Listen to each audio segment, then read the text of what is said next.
হয় না 15 বছর ধরে মন্ত্রী হিসাবে 15 বছরই সব ইয়ে আগে আছে আমাদের হিন্দু ধর্মের পুজোর সময় আসে আর হচ্ছে ঈদের সময়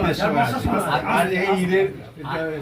আগে এসেছে, এটা হচ্ছে ঈদের আগে একটা এমএলএ প্লাস মন্ত্রী, তাহলে আপনার তো শুধু বিধানসভাকে দেওয়ার জন্য নিশ্চয়ই, তাহলে আপনার বিধানসভায় আপনি এই জিনিস দিতে পারেননি, তাহলে আপনার স্টক করে ভোটের আগে তো জনসাধারণের আজকে যদি সরকার আপনি তো এই জিনিসগুলো রেখে দিতে ভোটের আগে তো এখানে তো ঝগড়া করতে তো দক্ষিণ বিধানসভাতে কত লোকের বাড়িতে দরকার পুজোর আগে দিয়েছি তো তার আগে, এটা তো এসছে হচ্ছে এই পুজোর আগে 22-23 এর মাল এখন 17 সালের মাল এখন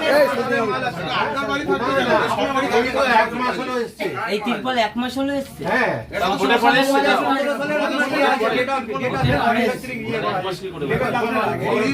আগে আমাদের এটা কি করছে? কম